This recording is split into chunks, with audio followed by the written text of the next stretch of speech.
जय श्री श्याम। हंसमुख चेहरे वाला लंबा चौड़ा युवक गोपाल खाटू गांव का रहने वाला। उसके पिता साधारण किसान और माँ घर को संभालती। गोपाल के दो छोटे छोटे भाई बहन थे। सभी हंसी खुशी से रहते थे। गोपाल 12वीं तक की पढ़ाई कर गांव में ही छोटे मोटे कार्य किया करता था।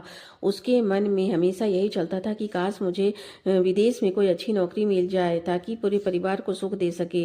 वो टीवी पर दुबई, ओमान जैसे शहरों की चकाचौंध देखता, जहां भारतीय मजदूर लाखों रुपए कमाकर अपने परिवार का भविष्य संवार रहे थे।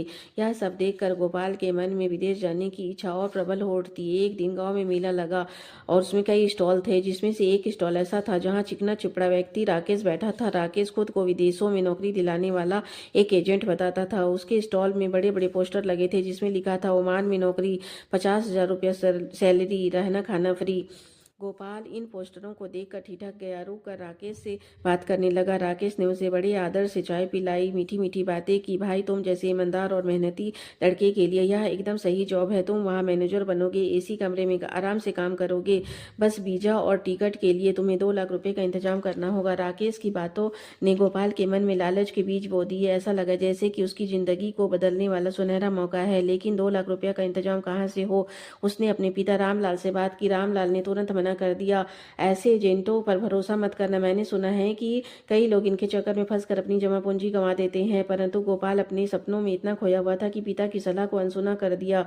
उसके गांव में साहूकार से ऊंचे ब्याज पर उधार लिया, पुश्तैनी खेतों को गिरवी रखा है, रिश्तेदारों से उधार ली।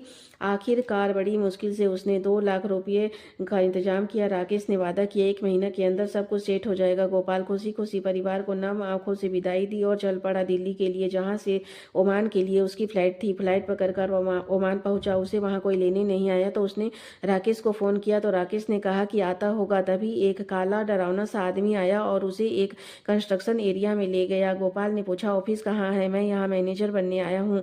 तब वह जोर से हंसा। ऑफिस? ये कंस्ट्रक्शन एरिया है, तुम्हें यहीं काम करना है। और उसका पासपोर्ट छीन लिया।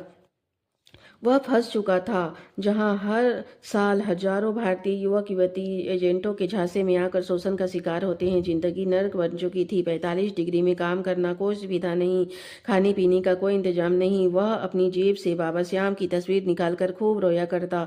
एक दिन चमत्कार हुआ। उसकी साइट पर एक नया आदमी आया। उसका नाम राज था। भारतीय दूतावास एनजीओ से जुड़ा हुआ, भारतीय मजदूरों की मदद करने वाला। गोपाल ने छिप कर राज से अपनी सारी कहानी बताई और राज की मदद और श्याम बाबा की कृपा से गोपाल भारत लौट पाया। हारे का सहारा खाटू के श्याम बाबा।